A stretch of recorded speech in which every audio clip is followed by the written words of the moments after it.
Yes welcome students. आज मैं आपके सामने माइटोकॉन्ड्रिया की वीडियो लेकर के आया हूँ। और माइटोकॉन्ड्रिया जो है वो क्या है बेटा, ये है आपका सेल ऑर्गेनल। और ये कैसा होता है बेटा, माइक्रोस्कोपिक, यानी कि बिना माइक्रोस्कोप के आप इसको देख नहीं सकते। ठीक है, तो अब यहाँ पर ये देख लीजिए कि माइटोकॉन्ड्रिया जो है वो डिस्कवर किसने करा था। तो डिस्कवरी जो करी थी, सबसे पहले करी थी रिचर्ड ऑल्टमैन ने 1890 में। ये अक्सर जो है क्वेश्चन पूछा जाता है। हो सकता है कि एनसीईआरटी बुक में ना हो, लेकिन जो साइड बुक्स वगैरह होती हैं उसमें ये एक्स्ट्रा इन्फॉर्मेशन दी जाती है कि डिस्कवरर कौन थे। तो ये सब चीज़ें इसलिए बतानी ज़रूरी हो जाती हैं। तो ये कुछ बेसिक चीज़ें जो पूछ ली जाती हैं बच्चों, तो इसको याद रखिएगा। तो रिचर्ड ऑर्टमैन ने सबसे पहले देखा था कब, 1890 में। और जो टर्म माइटोकॉन्ड्रिया जो दिया था, यानी कि जो टर्म होती है जैसे माइटोकॉन्ड्रिया, ये टर्म हो गई। ठीक है, तो ये टर्म जो दिया था वो दिया था, नाम जो दिया था कार्ल बेंडर ने 1898 में। यानी कार्ल बेंडर ने क्या दिया था, माइटोकॉन्ड्रिया का नाम, माइटोकॉन्ड्रिया की टर्म। तो ये चीज आप याद रखिएगा। अच्छा, ये होता कैसे है, जैसे कि आप डायग्राम में देख लो, ये रॉड शेप का लग रहा है। ठीक है, कुछ जगहों पे इसको थोड़ा स्फेरिकल भी बता देते हैं। ठीक है, तो आप इस चीज को वैसे मत सोचिएगा कि स्फेरिकल ही होते हैं। कुछ सेल्स में, डिफरेंट सेल्स में ये इस तरह के हो सकते हैं। ऑलमोस्ट देखा जाए तो इनका जो शेप होता है वो कैसा होता है बेटा, रॉड शेप्ड होता है। ठीक, ये कैसे होते हैं, डबल मेम्ब्रेनस स्ट्रक्चर होते हैं, यानी कि डबल मेम्ब्रेन का बना हुआ है। पहली लेयर आप देख ही रहे हो, ये आ गई, जिससे आपने बोला आउटर मेम्ब्रेन। और दूसरी इनर मेम्ब्रेन जो आप यहाँ पर देख रहे हो, ये आपकी दूसरी लेयर आ गई, इसलिए दो लेयर हो गई। इसलिए मैंने यहाँ पर लिखा डबल मेम्ब्रेनस स्ट्रक्चर। ठीक है ना बेटा, तो इसको ध्यान रखिएगा। अच्छा, अब जो सबसे इंपॉर्टेंट पॉइंट इसमें, जैसे माइटोकॉन्ड्रिया को पूछ लिया जाता है कि which cell organelle is considered as the power house of the cell, plus बेटा वो है आपका माइटोकॉन्ड्रिया। इसका मतलब क्या हुआ कि माइटोकॉन्ड्रिया को power house of the cell भी कहा जाता है। क्यों? क्योंकि वो एनर्जी जनरेट करता है। और एनर्जी किस फॉर्म में होती है बेटा, वो होती है आपकी एटीपी की फॉर्म में, यानी कि एडेनोसिन ट्राई फॉस्फेट के नाम से। ठीक है, इसको मैं यहां पर ही समझाऊंगा, लेकिन फिलहाल अब इस पॉइंट पर आ जाइए।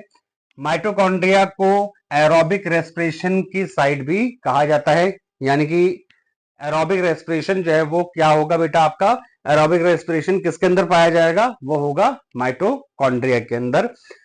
ठीक, एरोबिक रेस्पिरेशन होता क्या है, बस एक शॉर्ट सा बताऊंगा, ज्यादा डिटेल में नहीं, क्योंकि फिर कंफ्यूज होने लग जाते हैं बच्चे हमारे।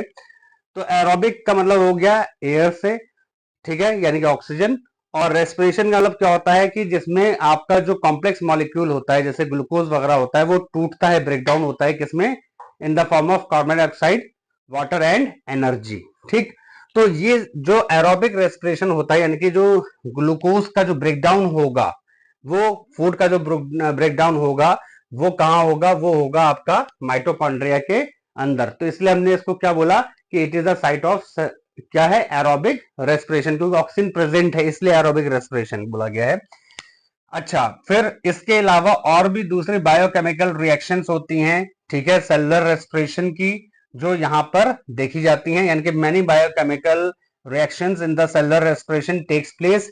तो अगर आप देखें तो क्या हो गया कि जो सेलुलर रेस्पिरेशन के दौरान और जो दूसरी प्रक्रियाएं होती हैं, यानी कि कौन सी वाली बेटा, बायोकेमिकल रिएक्शंस। तो बायोकेमिकल रिएक्शंस का मतलब क्या हो गया, जैसे ब्रेकिंग हो गया। ठीक है, ब्रेकिंग किस चीज का हो गया, कॉम्प्लेक्स फूड का हो गया, किसमें हो गया, सिंपलर एब्जॉर्बेबल फॉर्म में, और उससे मिलेगी क्या, एनर्जी मिलेगी। तो एनर्जी से ही सारा काम होता है। आपको ये पता होना चाहिए कि आपके अंदर जब एनर्जी होगी तभी आप जो है वर्क परफॉर्म कर पाओगे, कार्य कर पाओगे, काम कर पाओगे, अदरवाइज नहीं कर पाओगे।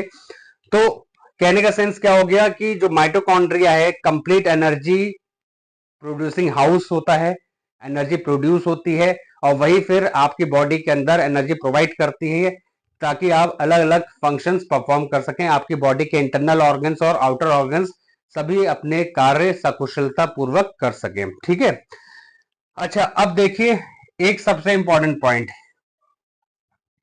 ये है आपका माइटोकॉन्ड्रिया के बारे में, सेमी ऑटोनोमस बॉडी।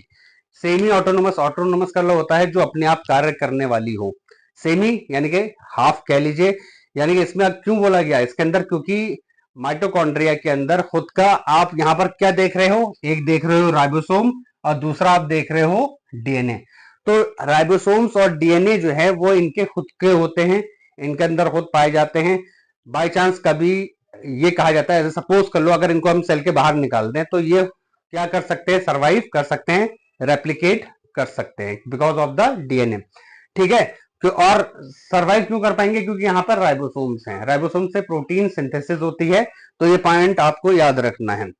ठीक, तो ये पॉइंट हो गया। अब आ जाइए नेक्स्ट जो आपको मैं समझाने जा रहा हूं, ये आता है पूरा माइटोकॉन्ड्रिया का स्ट्रक्चर, जो मैंने यहाँ पर लिखा हुआ है माइटोकॉन्ड्रिया स्ट्रक्चर के बारे में। तो ये आपका माइटोकॉन्ड्रिया है, पहले मैं आपको लिखा हुआ पढ़ के बता देता हूं, फिर डायग्रामेटिक समझा दूंगा। तो माइटोकॉन्ड्रियल स्ट्रक्चर में क्या है, हैज आउटर मेम्ब्रेन, यहां पर आप देख लो ये आ गई आपकी आउटर मेम्ब्रेन। ठीक है, ये दिस वन, ये वाली आउटर मेम्ब्रेन। उसके बाद आपका इनर मेम्ब्रेन आती है, ये इनर मेम्ब्रेन मैंने आपको बताया था, ये आपकी इनर मेम्ब्रेन है, दिस वन। ठीक, और gel like matrix, gel like matrix यानी कि मैट्रिक्स के अंदर क्या होता है, विस्कस फ्लूइड या फ्लूइड कह सकते हो, तरल पदार्थ जो थोड़ा गाढ़ा हो, विस्कस हो। ठीक है, अब उसके अंदर होता क्या है, उसके अंदर होता है आपके राइबोसोम्स, डीएनए।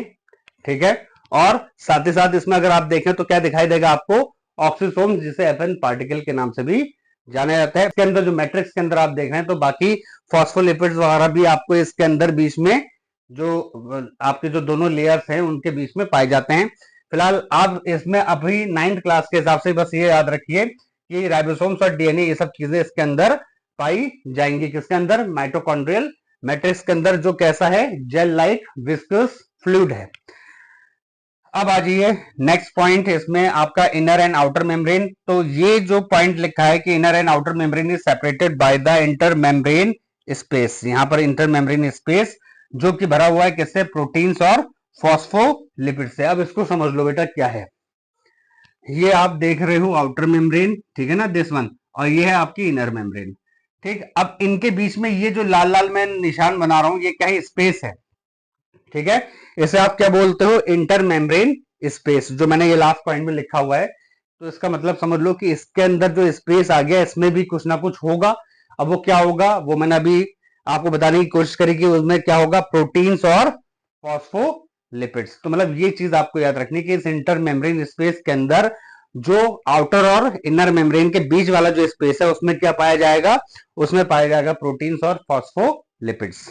ठीक, अच्छा ये हो गया। अब आ जाइए नेक्स्ट इधर, ये जो इंपॉर्टेंट पॉइंट है कि माइटोकॉन्ड्रिया जो है वो क्या बनाता है बेटा, वो बनाता है एटीपी, यानी कि energy currency of the cell. इसकी फुल फॉर्म होती है एडेनोसिन ट्राई फॉस्फेट।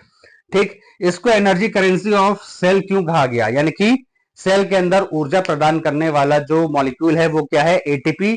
और ये एटीपी बनता किसके अंदर है, ये एटीपी बनता है माइटोकॉन्ड्रिया के अंदर।